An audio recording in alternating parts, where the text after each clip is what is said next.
knowledge can be acquired by anybody at any point in time. I can teach you knowledge. I can't teach you hunger or drive. That is intrinsic. It comes from within. What is going to keep you in it? Okay, knowledge and skill don't wake you up in the morning, but it is hunger and drive that will wake you up. Dr. Anand Menon, a globally recognized CEO and success culture of empowered performance company. In sales, what would be your best advice for any salesperson? Okay, there is the...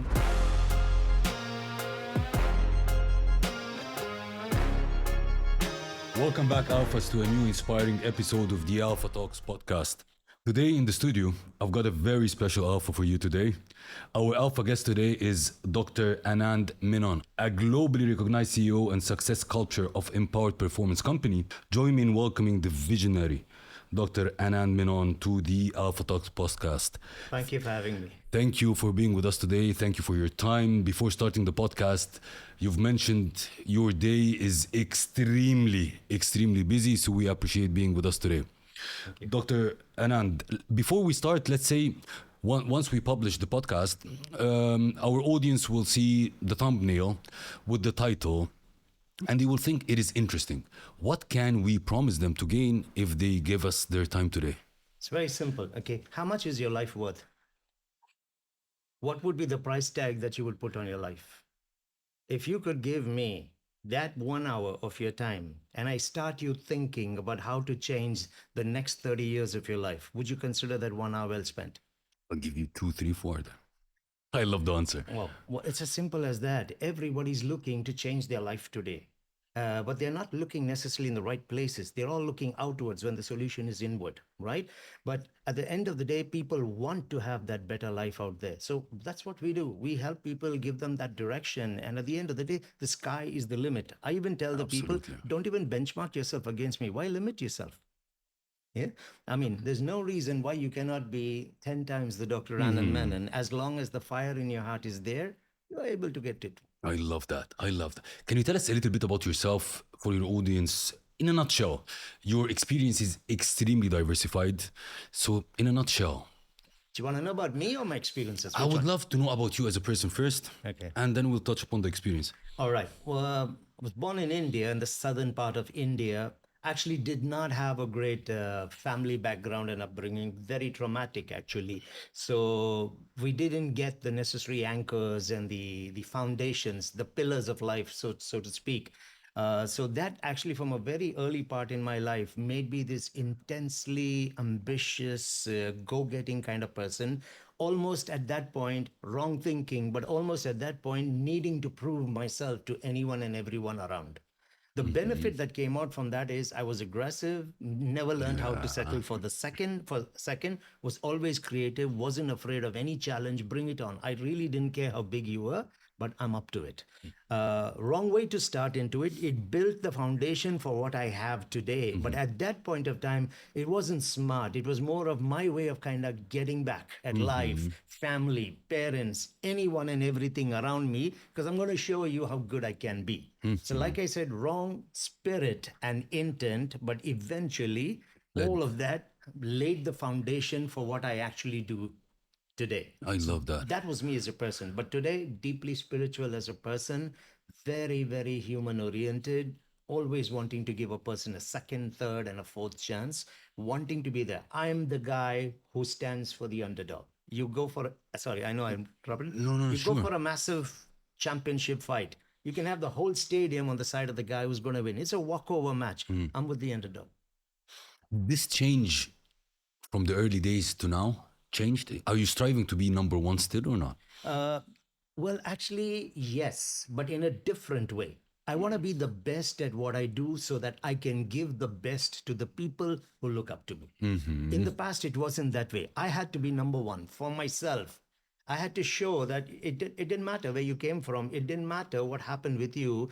I've got it in me. I'm going to be number one. And I'm going to show you that it was a very selfish agenda to being number one. Today, it is selfless. Today, let's be honest. The reason I'm here today is because of what I've been doing for people in my life, not because of what I'm doing for myself. So the agenda changed, but the methodology remained the same. True. I got prepared for it in my early years, but when I became a little bit smarter, became a bit more spiritual, I understood It had to be bigger than myself. You have to leave a legacy. See, the difference is this: we're going to pass on. It's as simple as that. We're going to pass on. We have lesser time than we think we have. However, the legacy will stay. So, what is it that you want to leave? When I look, I have one daughter. When I look at my daughter, when I look at the future, her kids, etc., how are they going to remember me when I'm gone? That is the driver today. Or are they going to be thankful that I'm gone? A question: did this happen in the middle of your career that you identified this that you need to leave a legacy, or when did it happen? Well, it happened when I was around 25, between 25 and 26. And a lot of learnings came up to that point. What had happened is I became very independent, very competent. I was really good at what I did in my late teens. And so I was always doing very well. But then I realized on the inside, it was hollow. You just were not happy. Okay, did that. What's next? So you were Yeah. just there. Running, because running, you were running. zero value to anybody around you. Absolutely zero value. So at one point, okay, you've done this. Now it's boring. What's next? There was nothing I was giving to people that would make me feel good as a human. When I began to and that's what started my search actually. And it actually led me in the direction of spirituality. I don't want to talk too much about that because I'm not sure how many people are open to that. That's an intensely personal thing. But I can say this one thing: I found myself in that.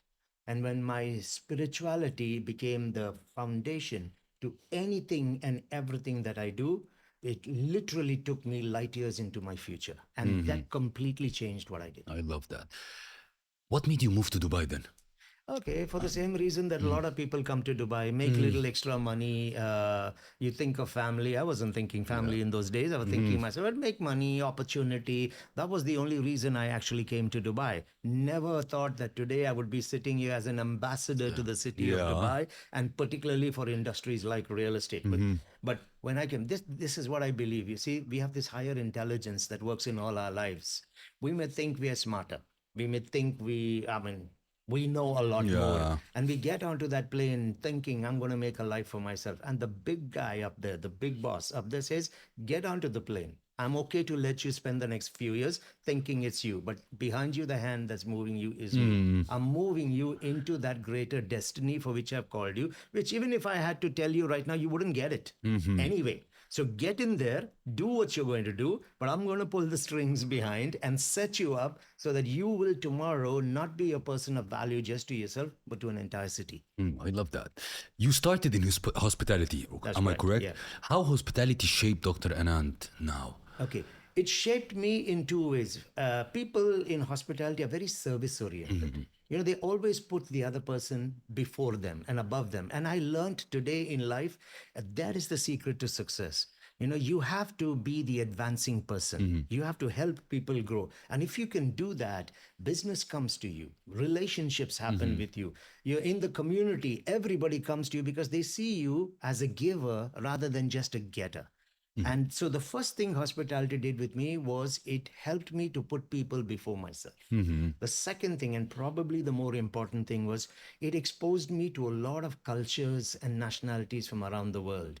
You see, a lot of businesses or industries that we work in, we might come across a few people. If you live in a city like Dubai, it is very internet. But generally, if I am working in a particular field, I'm a mechanic, I'm a software technician, I might probably work out of a call center or a service center in India. I circle is meet a limited. certain people. But in hospitality, because people travel around the world, both for business and pleasure, your exposure to people, cultures, other levels of understanding was so immense. And you suddenly begin to realize that we live in an amazing world with so much out there, and we're so limited where we are. So it really got that interest to come up in me. Because I also understood one thing there: we are all not the same. Yeah. You know, our cultures have shaped us, our belief systems, how we react to certain people, to certain approaches, to certain language patterns is completely different. The same message needed to be articulated differently if the other person had to get it. 100%. That 100%. I found industries like hospitality exposed you to that a whole lot more than most of the other kinds of businesses. Then what made you change to, I would say, education and HR? What was the transitional moment? It happened by accident, No way. actually. Yeah. You know why I'm telling you this? Because I meet a lot of entrepreneurs or even people who are like struggling and try to ask me a question, safe, which university should I choose? Which type of business? And I always say, choose something now because you most probably will pivot and go for something else. And with your experience, I would say you pivoted a lot. Yeah. It was clear I always wanted to be part of hospitality. So that's why got in there. But then what ended up happening is I'm talking of the year 1995. A lot of fake US dollars were coming into the market. And believe it or not, they were coming from Egypt. No way. Yeah. That was a lot happening. And working in hotels, I was working as the lobby manager at the Forte Grand Hotel. We knew that a lot of this was coming in, and these usually get pushed in the nightclubs and Yeah, places true. where lighting is Yeah. dim, buzz, the activity. So people are not as sharp as a front desk cashier, right? So these were being pushed in there. So at that time, the CIA was conducting programs to help tourism related industries to understand how to detect counterfeit dollars. So I got nominated from the hotel to way. attend one such program. The program fascinated me. The content of the program itself was exciting. Yeah. How to detect a counterfeit dollar. But I just learned so much when I came back to the hotel. There used to be a training manager, Judith Ball. So I told her, listen, this is a great concept to teach our people. She said, tell me what you learned. And I started explaining to her. So she looked at me and she said, why don't you do it? I said, me? Stand in front of a group of people? You're crazy. No way I'm going to do that. She said, no, the way you explained it was brilliant. I'll help you. We'll create the program. Do it. And it took her a week to convince me. Today, you need less than 10 seconds to get me in front of a camera. Yeah. True. But I was just didn't want to do it. I didn't sleep well that week. But I did the program. And truthfully, if I had to rate myself on a scale of 1 to 10, I'd give myself a 2. But then we can be harsh on ourselves. A 2. But after the program, the people who were attending, they came to me and said, that was feedback. amazing. I never knew these things. You explained it so well. And after they left, I was stood there in that moment. You know, the feeling you got, it was almost like you saved someone's life and they came and said, Doctor, thank you. That feeling I couldn't shake off. Wow. And that stayed with me for the whole weekend. And I said, this is what I should do. So again, come back the whole circle. What made someone happier, more confident, Made you what changed the fulfilled. value, made me feel amazing. And that became the foundation of everything I do. And you pivoted in the education and Completely HR. from there. What can you contribute to this from your upbringing? Because everything has rooted to your upbringing. Yeah, I would put it this way, okay? To empower people. Yeah. See, a lot of people, I'm not saying that I was unique or that I had a difficult childhood. A lot of people have gone through that. But not every person is built the same on the inside. Some people collapse. You know, that they go into suicides, they get into the wrong habits, they end up with the wrong practices.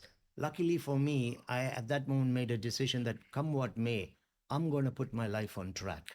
But like I said, with the wrong intent Yeah. to prove I'm number one. But I realize that people are struggling. Look around you, talk to anybody. Everyone is struggling out there.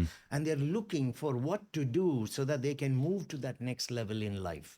So a lot of things that I did when I was young actually built that foundation for me. For example, learn to rely on yourself. There's no one more amazing than yourself on the planet. You just forgotten to love who you are and see the potential that is there within you, which I saw earlier because I saw what I could do with my potential.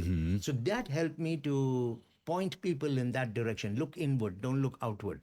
We become creatures of circumstance rather than creatures of design. So I start blaming mom and dad. I blame the economy, bad weather, husbands, wives, bosses. That's the easiest thing to do. But look inward. Today I'm an adult. If I go out there and engage in something wrong, I can't blame mom and dad for that anymore. I'm making the conscious decisions now to do those things. So it's easy to pass the buck to somebody else, but it needs to stop at yourself. Yeah, true. So I realized that a lot of things that I did that worked well, once they were reshaped around a different ideology, that is what helped empower people. You know, I have two questions from this. Number one, what I see, whenever you see something, you go into it very deep and professionally, Absolutely. which means a PhD, a master's, you're getting into the deep thing of it correctly. Though these days you see across the media that should I go to university? No need. You need entrepreneur. You can learn some skills. University is not important. What's your opinion on this? Okay, the answer is very Yeah. simple. If universities were not important, that industry just wouldn't exist today. There's something called foundational knowledge, and then there is something called acquired knowledge. Okay, the foundational knowledge is what I, to take terms from the military, I call that your base camp. Okay, the base camp is where they teach you the basic skills that you need to know. You know, the starting from your education True. itself, language, mathematics, science, Structure a all of little that. bit. You Yeah. get all of that. However, there is boot camp required. So if you're in the military, I know I can bring you in, sit you behind a desk, very comfortable, 3 meals a day. You get all of that.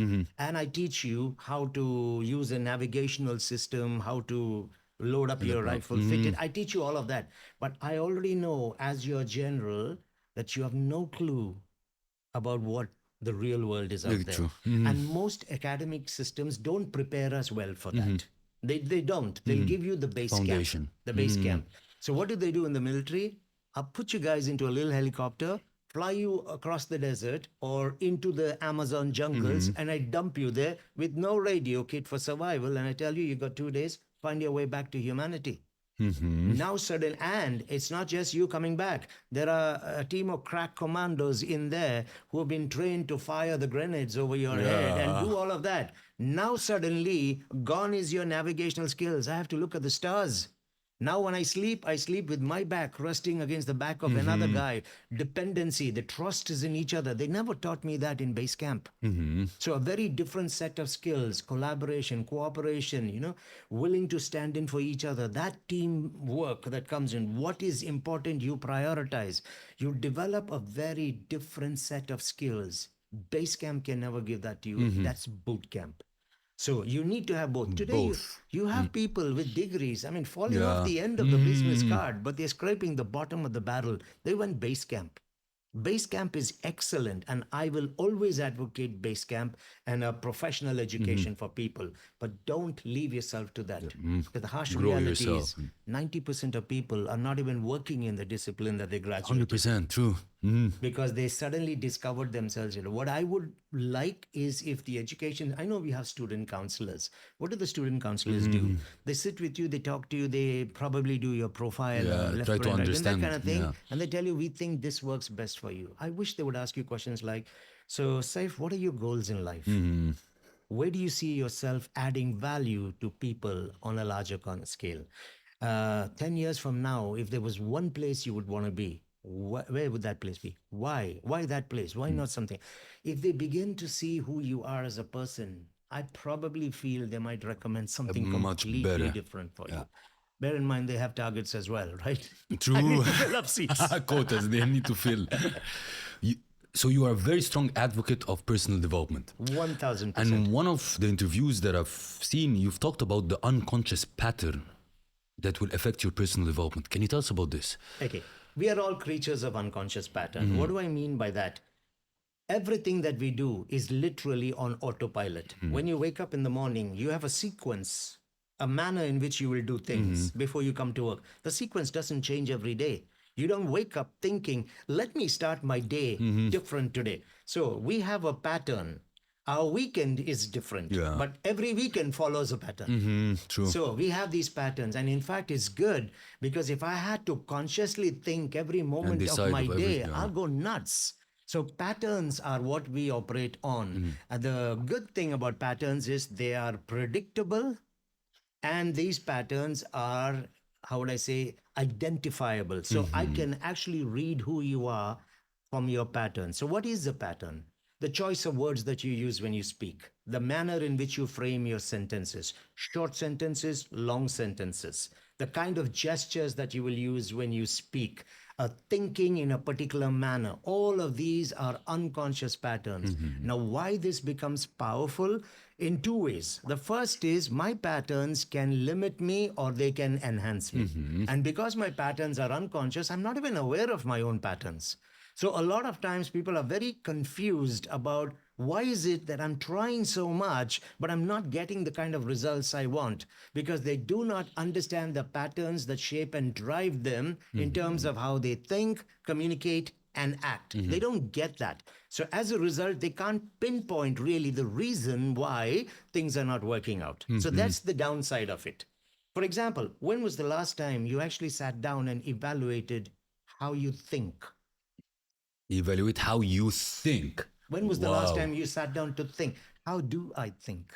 We've never done that. Thinking is a pattern, it's unconscious. But thinking catalyzes how I am going to feel about every opportunity, every person around me, the 50 degrees weather out there. It creates a certain feeling in me. Now, the feeling cannot be of a different quality from your thinking. But that feeling then catalyzes my actions. And 100%. my actions give me my results. So if I really want to change my results, I have to examine the quality of my thinking. Thinking and thoughts. Now, True. thinking can be a pattern, no problem about that. As long as the quality of the thinking is good, then you have a good quality unconscious pattern. Now, in sales, in human engagement, every member in your team operates on pattern. And they do it unconsciously. Imagine if I could teach you. Sorry, patterns are like more or less habits or It's a collection a of collection. habits. A collection of habits become our patterns. Now, you're not aware of your own pattern. Now, imagine as a manager, excuse me, as a manager or a leader, I have this team of 10 people. If I can read their patterns, and it is easy to do it, 10 seconds, you'll get the pattern.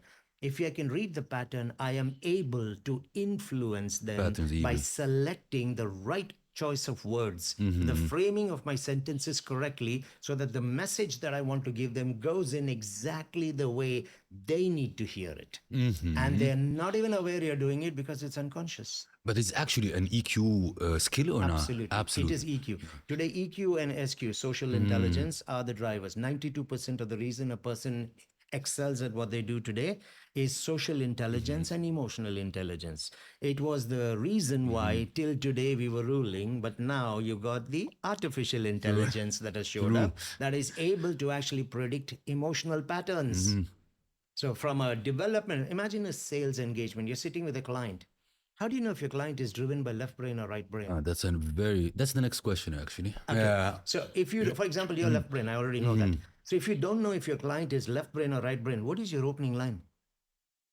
Can I step back because when somebody tells me you're a left brain, I already know that I have to. So let's say, what's the difference between left and right brain for people to understand? And you identified me as a left brain. Let me give you a simple Yeah. example, Yeah. simple way, because probably we can't Yeah. do this in this podcast, but an easy way to look at it. And I'll give you an actual example of the difference between the two. Left brain are thinkers. They are analytical, logical, fact-based, sequenced, structured, efficiency, effectiveness, outcome-driven people. It's not that they don't have emotions, but emotions are not what they rely on. They rely on efficiency, systems, structure, predictable behaviors, repeatable behaviors, controllable behaviors is what they look at. All right. Think military. That is very, very left brain. In the 10 minutes you identified me like that.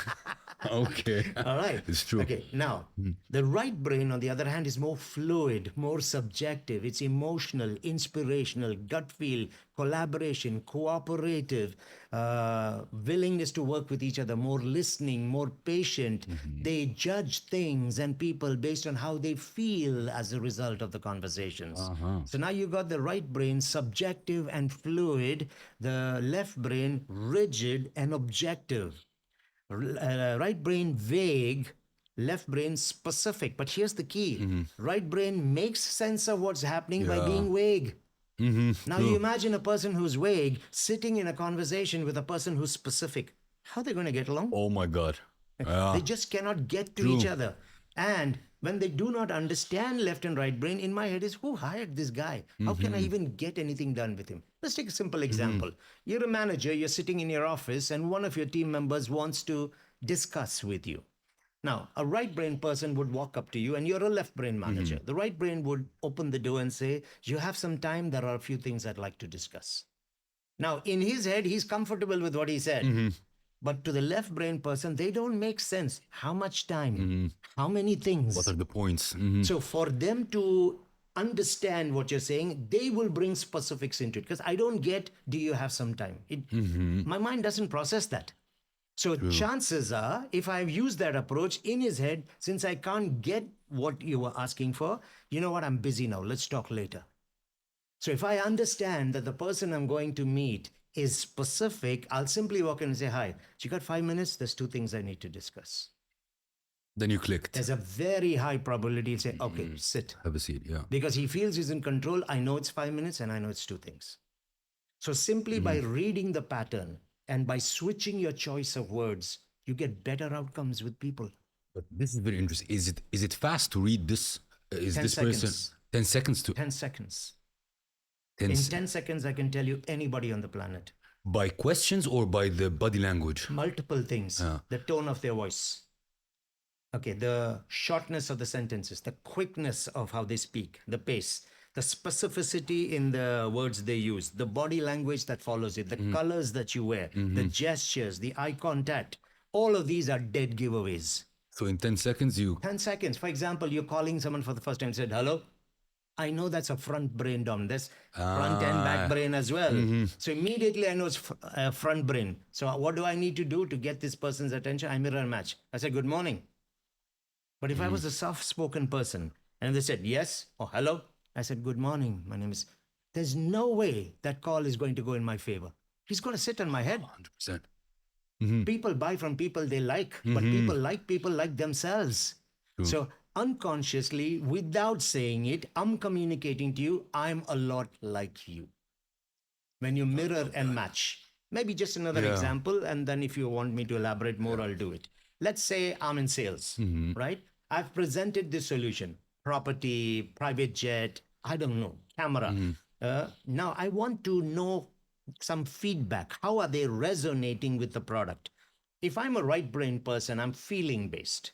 Okay, so chances are I will frame my question and I would say something like, Saif, how do you feel about this opportunity? But Saif is left brain. What do you mean feel? I wasn't feeling, I was thinking. So there's a jar, it disconnects, and how was I feeling? So I've made that mistake. So what I would do if I recognize this as a left brain person, I say, so Saif, what do you think? Yeah. And I will get a better answer. Also, remember, left brain is rigid, direct. So I might not even use the name. I would say, so what do you think? That's all I need to do. Got If it I'm a short. right brain, my brain screams, no, you can't speak to people like that because your unconscious pattern is But that. does this mean when somebody comes tell me, Safe, how do you feel today? I hate this Right question. I hate this question. 100%. That's a right brain person talking to a left brain person. I hate. How do you feel? What do you mean? Okay. So you see, even the way you talk, what do you mean? I hate this question. Strong, abrupt, to the point, military. That's what I said, left brain. Yeah. Makes very good sense. I love that. Dr. Anand, we were talking about the left and the right brain. So you identified me as a left brain, and it's 100% correct. How, as a person in my position, to lead a team which will be a mix of left and right? Do I need to train them or I need to train myself? I think you need to train yourself. Because at the end of the day, I have whole brain in my head. Whole brain is a combination of left, right, front, and back. I mean, divine creation put that inside my head not to increase my body mass. It was there for a reason. So most of us by default, because of the patterns that have formed in us, could be our upbringing, the type of careers we've had, the people who had impact on our life, they have unconsciously shaped us into using one side of the head more than the other. A baby has no problem roaming anywhere in their brain. They can say anything, talk to anybody, do anything. We limit them because we teach them the way we believe is correct for them. According to who? According to you. But then you can't be blamed because you were shaped that way by someone else or a system, and they were shaped by the others. So we only see the world based on how we are shaped. So what do? In my universe, based on how I have experienced life, I think the best way for you to grow up, little fella, is this way. So I actually limit my child to half of his brain. And then after that, when this little kid goes to school, any subjects that are very right-brained subjects, I don't like anymore. And we come home and say, I don't like that teacher. It had nothing to do with the teacher. Mom, Dad, you made me this way. You didn't even take my permission, but you did this to me.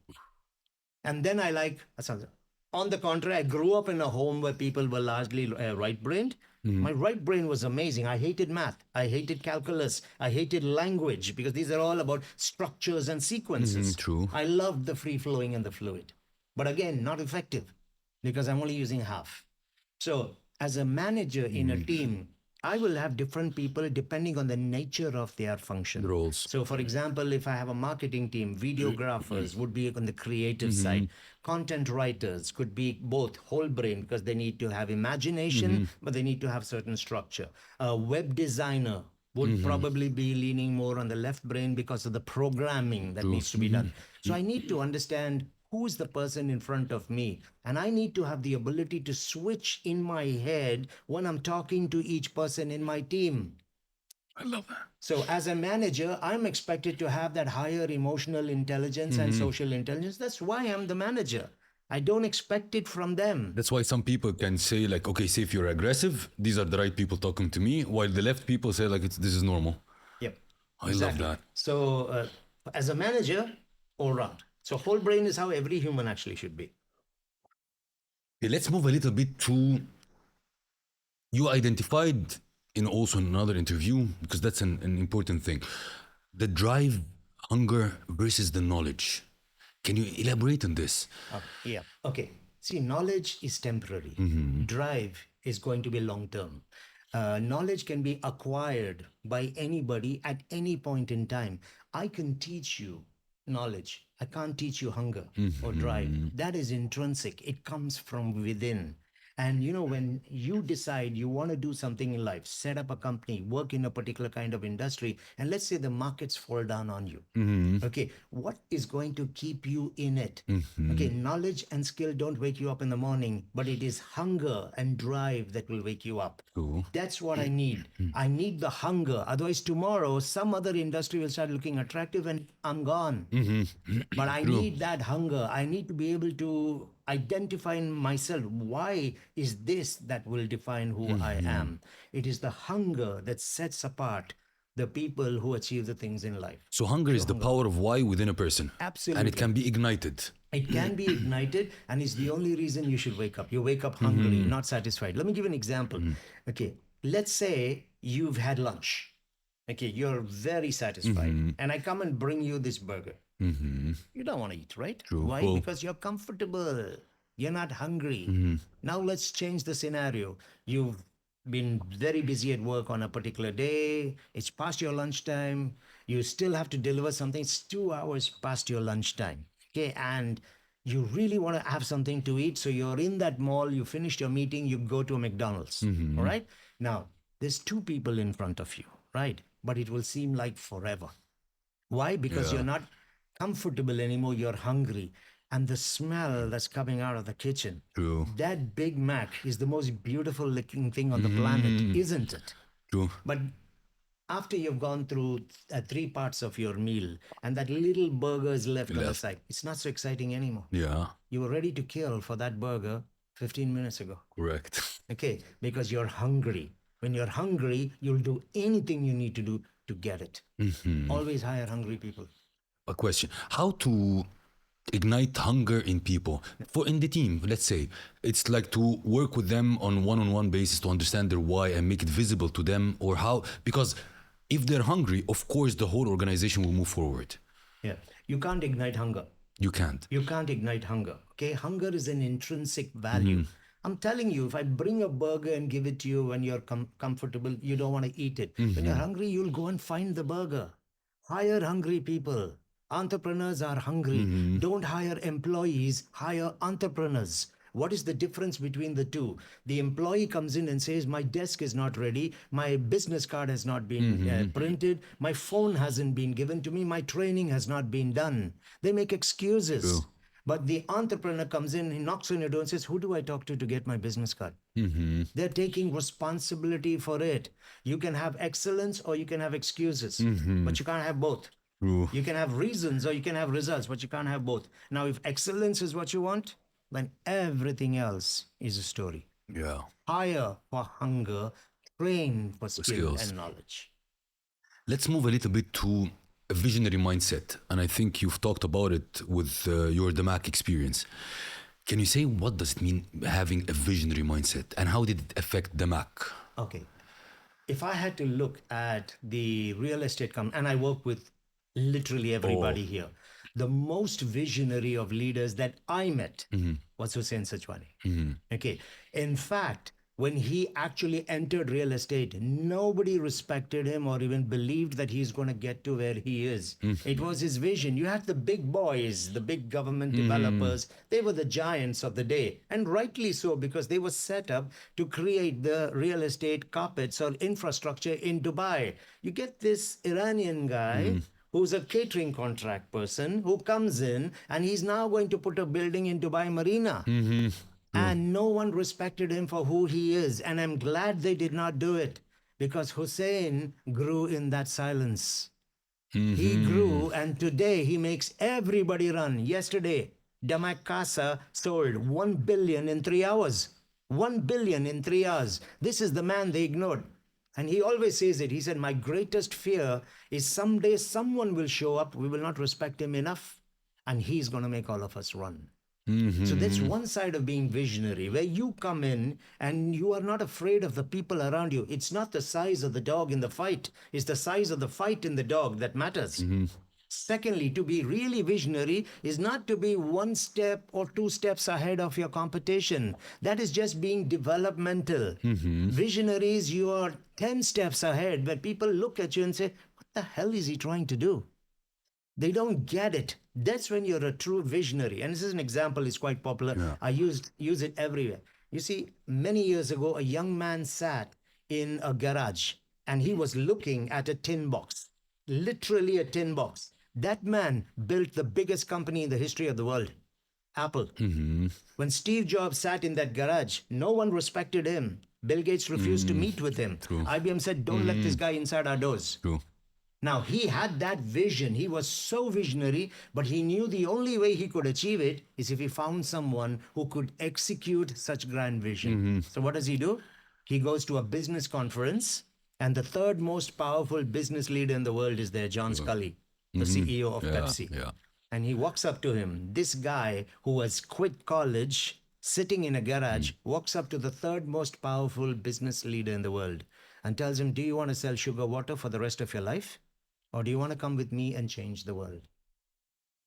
Steve was the vision. Scully was the execution. Between the two of them, they built the biggest company in the history of mankind. True. That's it. Look at Sheikh Mohammed. 25 years ago, when he talked about his vision for Dubai and said where we will be, nobody respected him. Or But look at believed. where we are today. The Economist survey, which came out on the 13th of June, the top 10 power cities in the world, Dubai is number 3.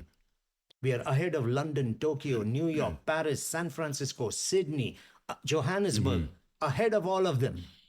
But look at London. It's a 2,000-year-old city. New York is 480 years old. True. Paris is 1,800 years old. Dubai is 27 years old.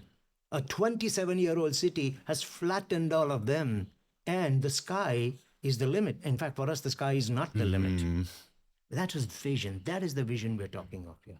Look at China. 17 years ago, if the world had paid attention to China, we would have had a very different world today. Yeah. Today, China dictates the world. People can say whatever they want. True. That is being visionary. Hussein was like that. Hussein always knew he would be as good as, if not better than the big boys and giants. He wasn't competing. From day one. From day one. October 2002 is when they opened. January of 2006. About 3 years Yeah. later, I was with them. Launched 4 towers. Yeah. I saw this man's vision.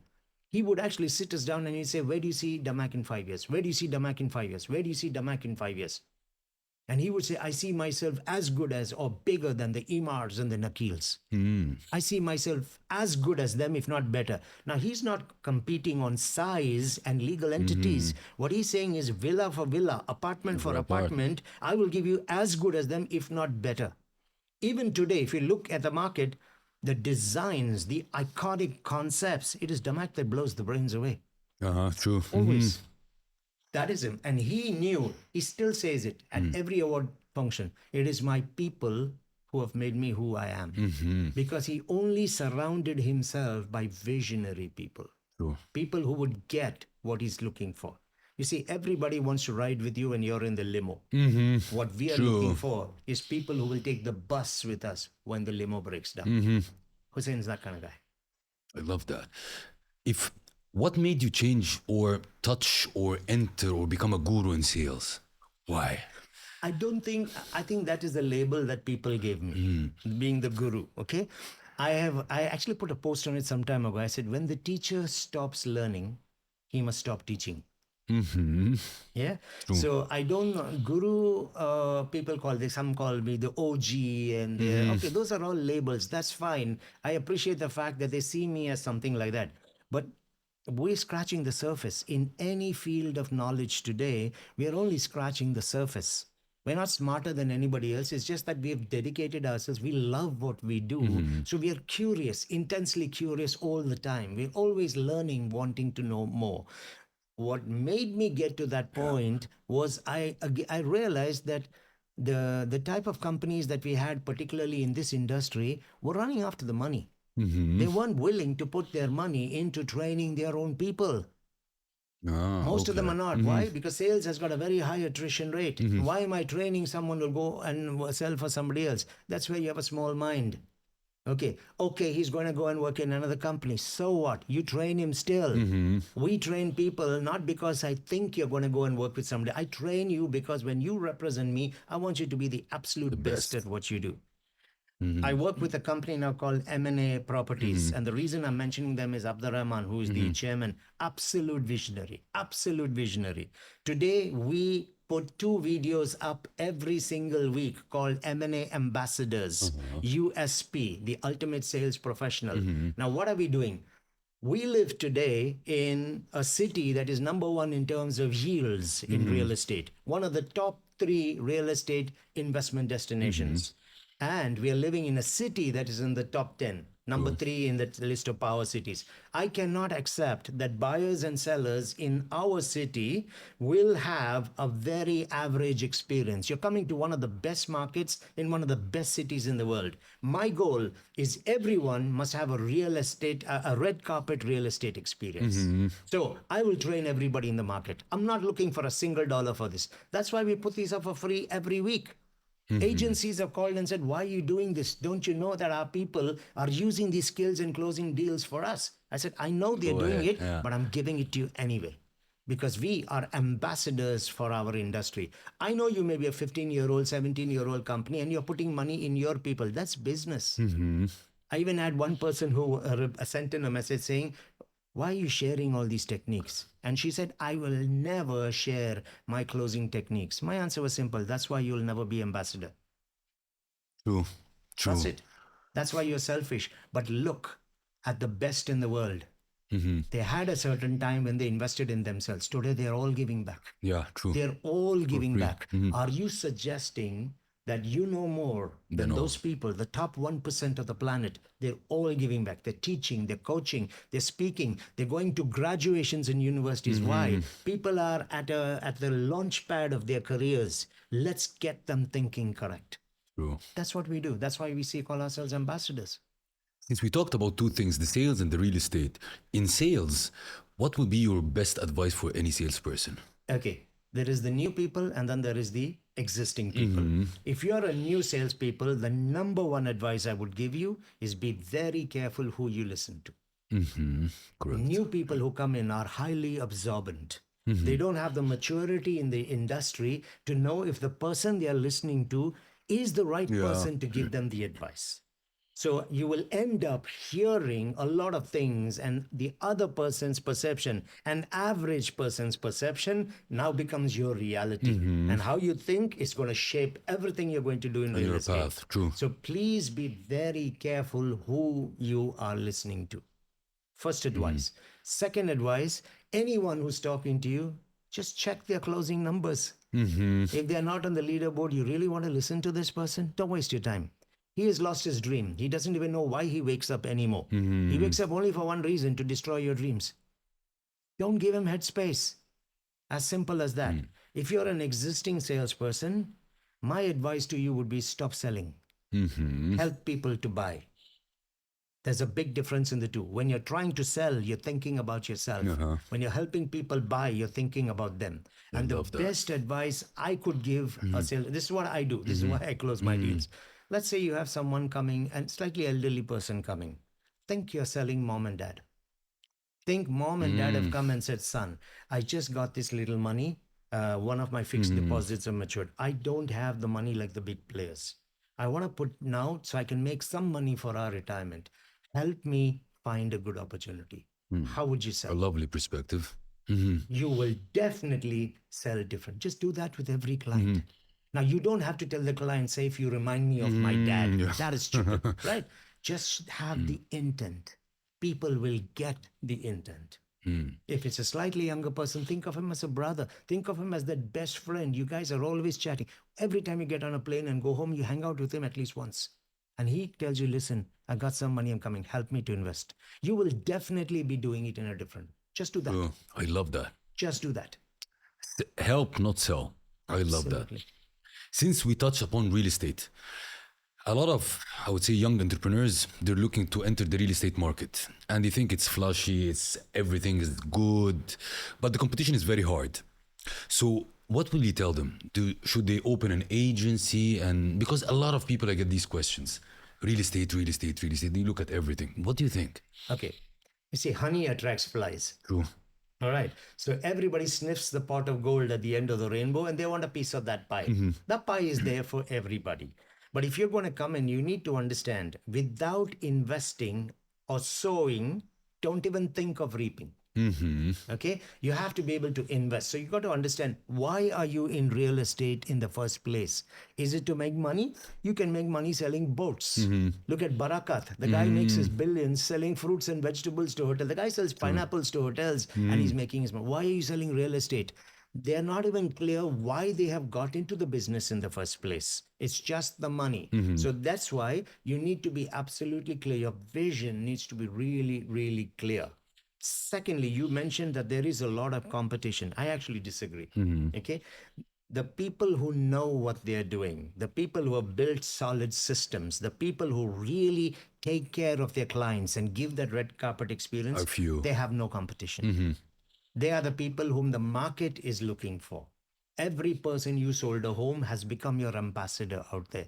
The competition is between the Mickey Mouses who have come into Oh, the yeah. industry, each one scratching at each other to steal that piece of the pie. The pie is so big.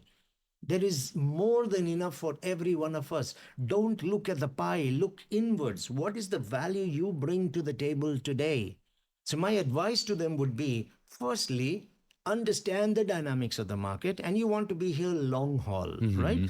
Can you read the market and the trends going forward? I have owners of agencies who ask me, Doc, what do you think is going to happen in 2 years? And I look at the person and I said, you're an owner of a company that's been here 12 years. How come you're asking me this question? So, I mean, they just are not in that position to understand that. So, if you're new, it is very easy for the glitz and the glamour to, attract you. But think why you're in this in the first place. Second, recruit only people who will align with that vision of yours. Uh-huh. Leave everything. The world is throwing their money at Dubai today. If you're not selling in today's market, please, you need to leave this Exactly. industry.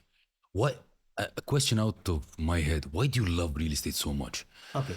Again, a great question. Why do I love real estate? There's something about homes.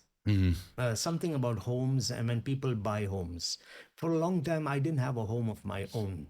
And when I looked at people who had the ability to just pick up a home, I always was thinking of that moment when I can buy my own home. Okay. The feeling that that gave to me was absolutely amazing.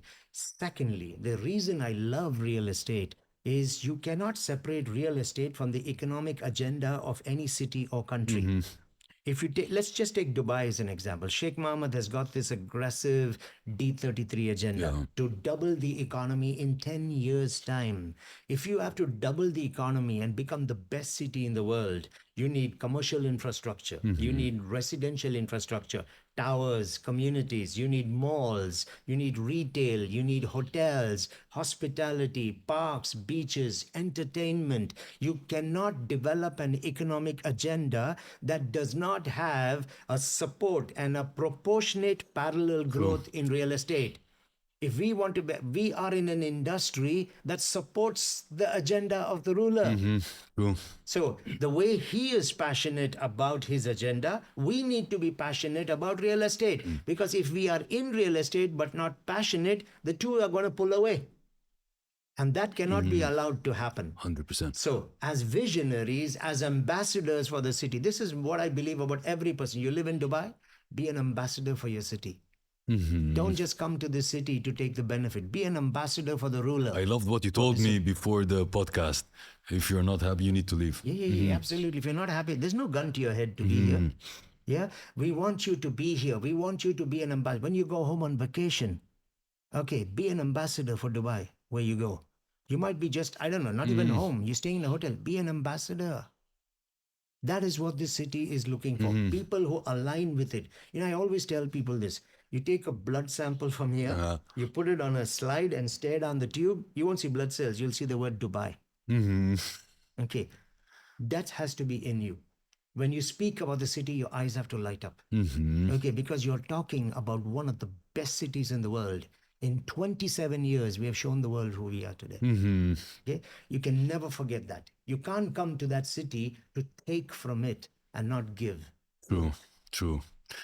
Doctor, before we go a little bit into entrepreneurship, which we talked about, I want to ask about a particular thing called performance-driven culture.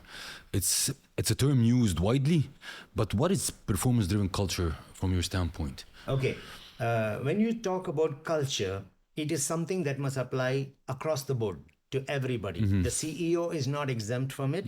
The receptionist is not exempt. If they are, it is not culture. Yeah. Okay, when you talk of Arab culture, all Arabs are included in it. So, culture, firstly, is universal in your company. That's what I mean. It has to be for everybody. Second thing is when you say performance is the culture, that needs to be demonstrated in every part of your business structure. Performance is not just hitting the results. How are you performance driven in your recruitment? So, for example, how do you evaluate performance driven culture in your applicants? What do you exactly do you look for in there? In everything that you do within the company, performance must become key. You recruit for performance, you train only for performance, you manage for performance, you reward for performance, you promote for performance, and at the end of the day, when you are going to, I don't know, diversify, grow entrepreneurs within, everything is performance driven. You coach, you measure, and you evaluate performance. But performance has to be clearly defined. Yeah. If I don't define what is performance, everybody's not going to speak the same language. See, a CEO is result driven. Left brain people, especially challengers, are very high on performance. You don't even have to define it for them. They are anyway result driven people. But then you got right brain people. Yeah. They're about relationships. They have these great coffee table talks. They go for a break, they disappear for 4 hours. You got to call the police to find them. True. Yeah, but they're having a blast in those conversations. They do not, and they are people culture. The right brain are people, the left brain is performance. So how do you get people culture to perform? That is the challenge that we have here. So we need to firstly articulate it. Most companies who say we have a performance-driven culture, ask them, what does that mean?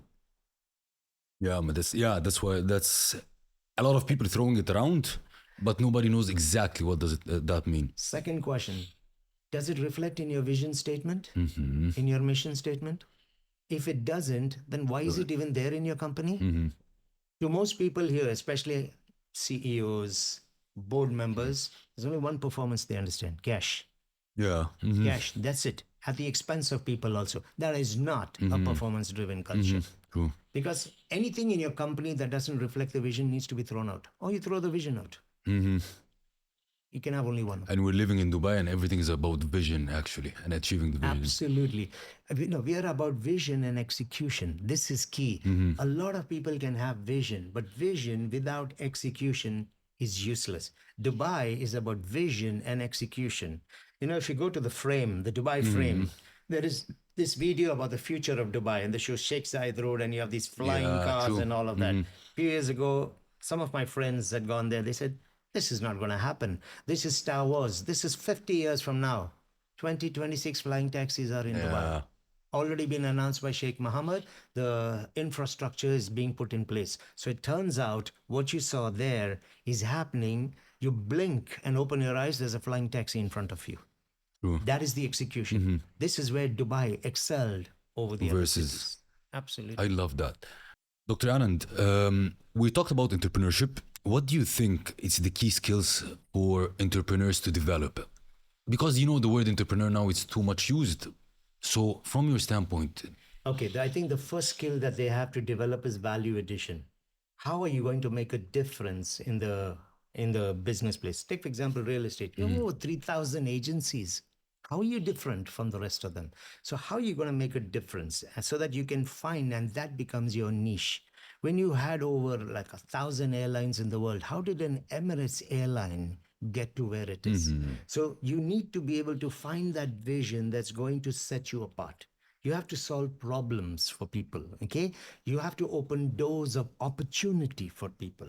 You have to be larger than the space that you occupy in your industry. You see, you have to understand this. If you are really good at what you do, but if you're not larger than the space you occupy, there is no growth. can you elaborate on this? Okay, I'll elaborate it. I'll take it as an example from an entrepreneur Yeah. and an employee. And the same thing applies to the world and a company. Let's say you are really, really good at what you do. You're excellent at what you do. You will not rise in life. Now, we've been taught the other way around. If you're really good at what you do and You will excellent, rise. you will rise. No, you will not. Because if you are excellent at what you do and you're filling that space excellently, I will keep you there True. because you are filling it excellently. Correctly. You see, if I move you out of that space, I lose. However, if you are excellent at what you do, but you are larger than the space you are occupying, I lose keeping you there. I will grow the space to take you to the next Next level. levels. Specific example. There is a task that the manager has to do. Manager is not around and it could be an issue. And you approach someone to do it. You say, why should I do it? That's not my job. When I'm manager, I'll do it. You'll never be manager because you are smaller than what the requirement is. However, you think like a manager, you work like a manager, even when you're not a manager. I will make you manager True. because you are larger than the space you occupy. Now, in every industry, there will be a company that will show up, which will be larger than the space it occupies. That will become the industry defining standard. That will be the company that will move things forward. So, as an entrepreneur, I would like you come up with your idea. Okay, whatever happens, you never let go of the idea. But ask yourself, how do you plan to be larger than the space you will occupy with that idea? When you do that, the world comes looking for you because you're larger than the space you occupy. You cannot be contained. Evolution and growth is natural, it has to happen. Secondly, stick with it. Stick with your idea. The reason why 95 to 96% of new businesses collapse is that the idea sparked an interest, but they never thought it through. Where if things would not work out the way I wanted, what do we do? I hear people sometimes tell me, okay, what's your exit strategy? I said, my goodness, this business is failing True. because you're getting into it thinking, how the hell do I get Yeah, out? putting yourself in the mindset of exiting. True. Absolutely. You are, and what is in here is what is going to show up here. There is this Cortez, his name was Emilio Cortez. I could be wrong on the name. A Spanish guy. Okay, he was going to take Mexico. And he had this bunch of soldiers with him and 50 ships. And he took them and went to the shores of Mexico. And they had to take Mexico. Hostile land, hostile natives, never ever been there in their life. And he knew that for his people, they were tired. It was a long journey. They were not even sure of what they were going to see. So he knew that as long as the ships were behind him, They will always look at the exit. So he ordered the ships to be burnt. Burn your And he boats. made the people look at the ships burning. Immediately, No way back. in that moment, they switched and they aligned with him. Forward was the only option. There was no way out on that. When you have an exit strategy, there is no way you can be larger than the space. Mexico was taken because the ships were burnt. That's why it comes this burn your boats. Burn your boats. It comes from the same story. Yeah, I love that. What was your biggest mistake that you've learned from? Okay. There were many. There were many. It's feedback, not so much failure. Yeah. But I don't even think it should be feedback. Feedback is not proactive. Feed forward is proactive. Feedback is looking back at what you did and say, boss, you did 1, 2, 3, 4 wrong. Okay, tell me what I should do better. So for me, failure is feed forward, not feedback. Okay. Okay, that's the first thing. So for me, I would say one major mistake I made was when I I had a wrong selection of a partner for my business. I believed the person aligned with my vision. I believed that at that moment, and that they would get it, and that we would be there as anchors to each other to move this forward. But I did not read the person well enough. It was only the money. It was need versus greed. Yeah. I had a need for making this happen. He had the greed for what would come as a result of it. And greed will always compromise values, ethics, morals out of the window. True. So for me, that was a really bad mistake. I did not carefully select the person. It was almost like taking my baby and giving it into the hands of a stranger. True. So I learned my lesson from that. After that, it was a major lesson for me. Dr. Anand, two questions now. What is, if somebody 100% after watching the episode would be extremely inspired and they want to get in touch with you, be coached, be mentored, how they can reach out? Okay. You can share my number, my email address, my Instagram, because most of the people reach out. I've had 3 companies contact me from yesterday till today already, just 3. But I have to also be honest with people. If you're looking for individual mentoring and things, I can't do it. Time is, I just don't have the time. And I'm not the kind of person where I'll say yes to you now and later I'll start making excuses and not show up. I'd rather not do that. It's better you find someone else. However, there are certain platforms like Dealters, Really.io, Anthony's podcast with me. There are a few people like that where you can learn. And you can just join in those podcasts, those shows, and there's an opportunity for you to learn. You can always reach out to me. I can pick up the phone, give you a sense of direction. If you got a particular, I have this particular client. The client has not been responding to me. How do I get him to start talking? I'll give you a technique. I said, use this. Go and make your money. Or how do I pick up this kind of, where do you get this information, the statistics on Dubai's performance? Which reports do you look at? I'll tell you, look at this report. Look, I can do that.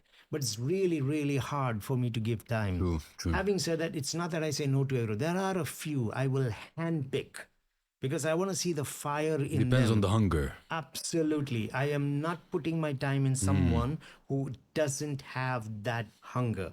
One example, I was recruiting or helping to recruit for a big developer. This was a few years ago. And I had this Chinese lady who had to be brought in as a salesperson. Okay, her name was Hannah. We call her Hannah. So when I met this lady, okay, and in the interview, I said, okay, tell me why you want to join real estate. What's the reason you're looking at it? She said, where I come from in China, my parents have been living for 45 years in a rented home. They are old now. I want to buy a home for them so that for the last few years, I want them to live in their own house. So I took my phone, opened up Google to the city, the town where she comes from, put the phone on the table and said, show me where you want the home. She said, now? I said, yes, show me where you want the home. So she said, here, this place. I said, okay, there's a room. Sit down for half an hour. No one will disturb you. I want you to find 3 homes in half an hour and come back. Now, she went. What do you think is happening here when she's looking at the homes? There's a fire starting. She finds the 3 homes and comes and sits down. And I said, now, Hannah, okay, if you will do exactly what I tell you, if you'll do exactly what I tell you, okay, in 9 months' time, I'll get you this home. Now, long story short, did we get it in 9 months? No. We got it in 11 months. You think she's complaining? Wow. That's what I look The for. hunger, the If I fire. can find that fire and you're ready to do exactly what I tell you to do, I'll get it for you. I love that. What would be the last message you want to leave the audience with? Okay. The last message that I would like to leave, actually, it's two. One, okay. I would like, okay, let me give it two. Yeah. The first thing I want you to do when you go home today, whoever you are, wherever you are, I want you to stand in front of the mirror for 5 minutes. Switch off your, actually, I'll give you two, three things. Switch off your phones. I don't care who's calling you. If it's a client and it's $1 million home, you'll make many such homes. Switch off your phone for 5 minutes. Close your door so you're not interrupted. If you're living with someone, please tell them that I'm doing an exercise. Because when people go home, close their doors, and the phone is switched off, you'll have problems. Yeah. Okay. True. So you just tell them I'm doing an exercise. Now stand in front of the mirror and just look at the person from the top of your head right down to your toes. Don't change your clothes and put on makeup when you go home. As you are. Just go home for 5 minutes. Don't say a word. See, 5 minutes is a long time when you're not speaking. Okay. Just look at this person. The person will talk to you. That person has been with you 20, 30, 40, 50 years of your life. You never paid attention really to that person.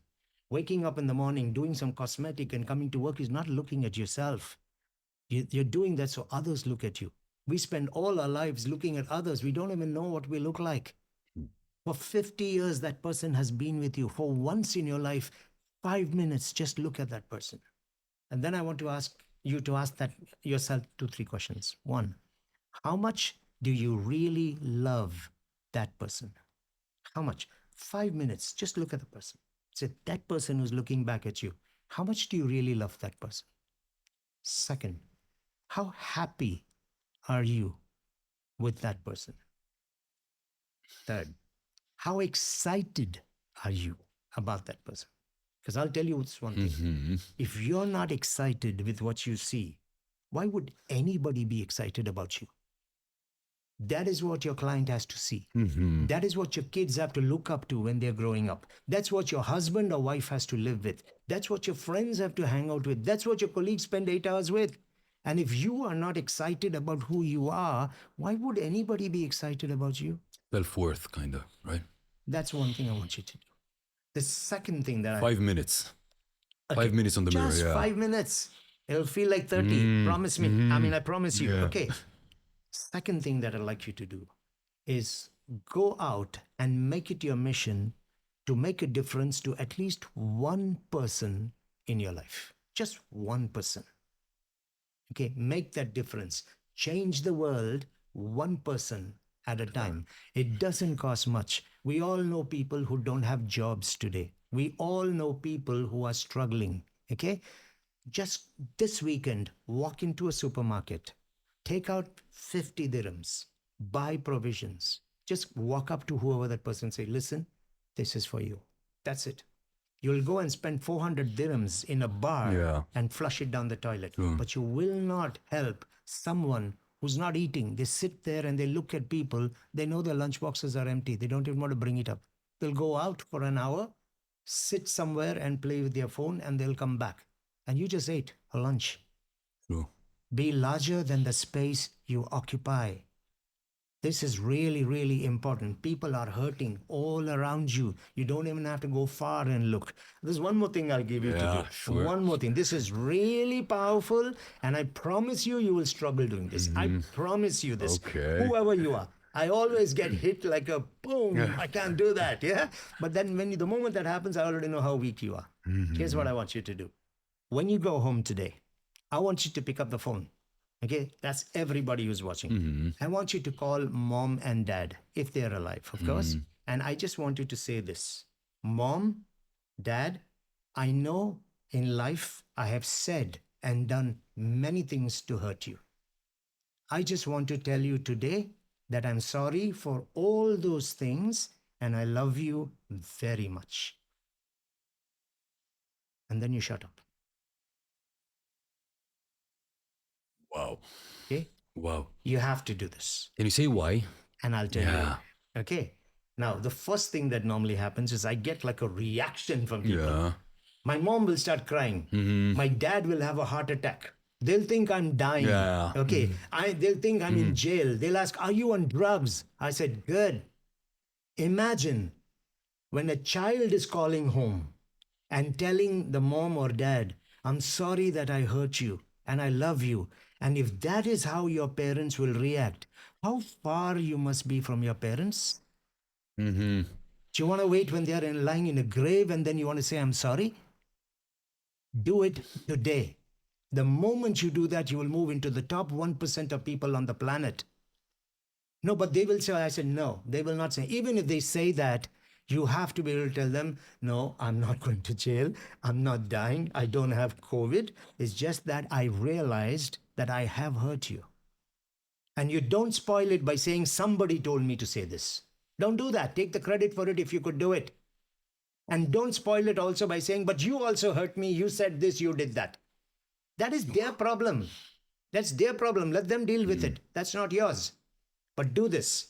Now, after this, and this is even harder, turn to your husband or your wife and say the same thing. I know I have said and done things to hurt you.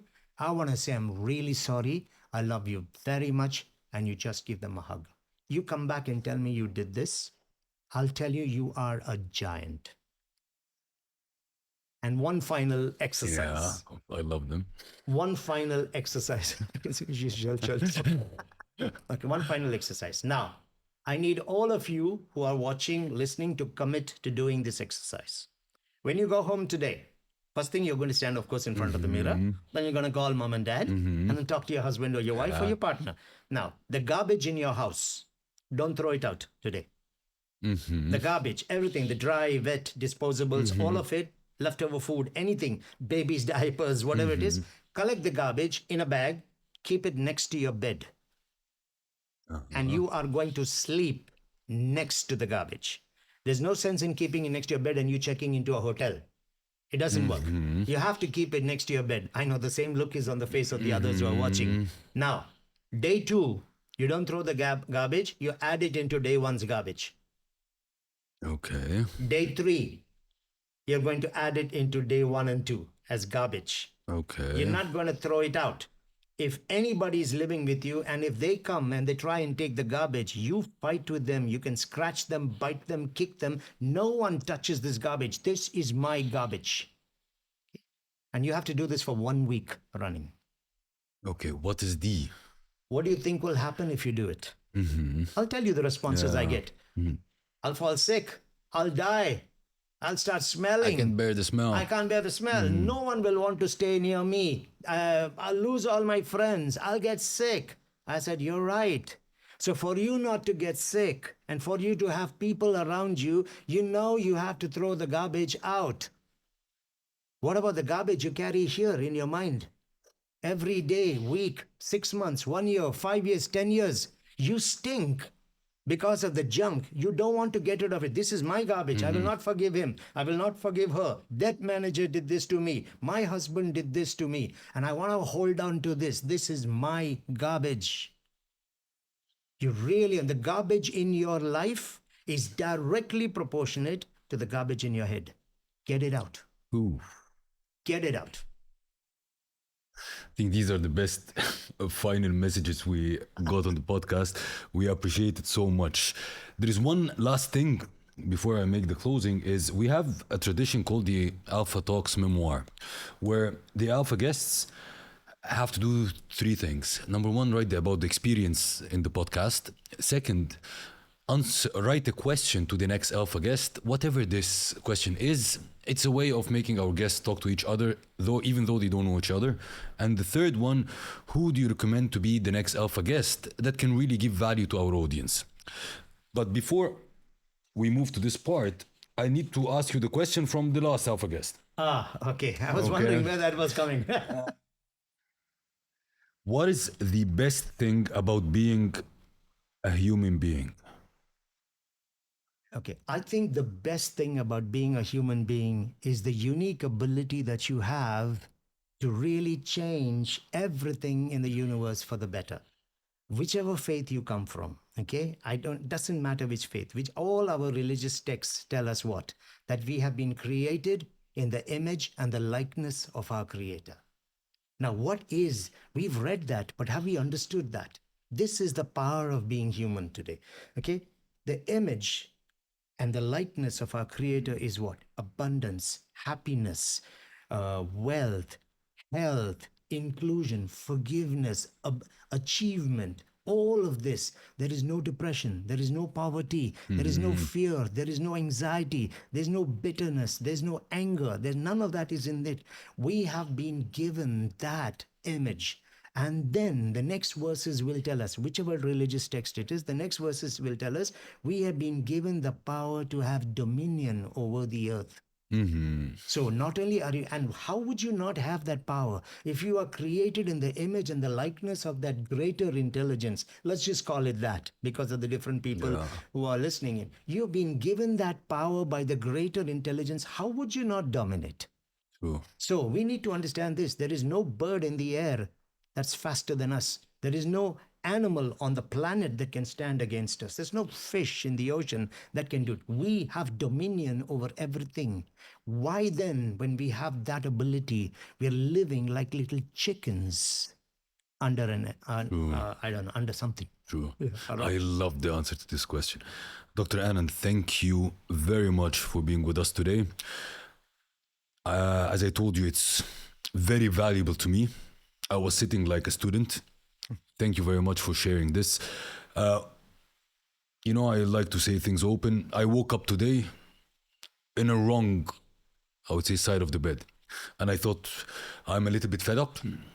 And I said, like, oh my God, I have an interview. But you did an impact on me. So you helped one person a day. You did it already, so I appreciate it too much. You had a extremely positive impact on my mindset today, and I'm sure that everybody listening to us felt the same. So I thank you again, and it's not going to be the last podcast we do. I look forward to have you again in the Alpha Talks podcast. Thank you very much. Thank you, Saif. I'll close this with one line. You woke up on the wrong side of the bed. You will sleep tonight on the right side of it. Absolutely. Thank you very much, Doctor. I appreciate it. Thank you. That wraps another inspiring episode of today's show. I hope that this episode has ignited your inner alpha and left you feeling inspired, motivated, and ready to conquer any challenge that comes your way. Remember, alphas aren't born, they're made. It isn't about dominating others. It's about embracing your authenticity, leading with integrity, and making a positive impact on the world. If you enjoyed today's episode, be sure to subscribe to the Alpha Talks on your favorite podcast platform. Leave us a review and share the podcast with your fellow alphas. Also connect with us on social media at Saif Al Hakim. Share your thoughts, insight, and stories of personal and business growth with us. Let's create a movement of alphas supporting one another. The world needs more alphas like you exactly. Until next time, stay bold, stay driven, and stay alpha.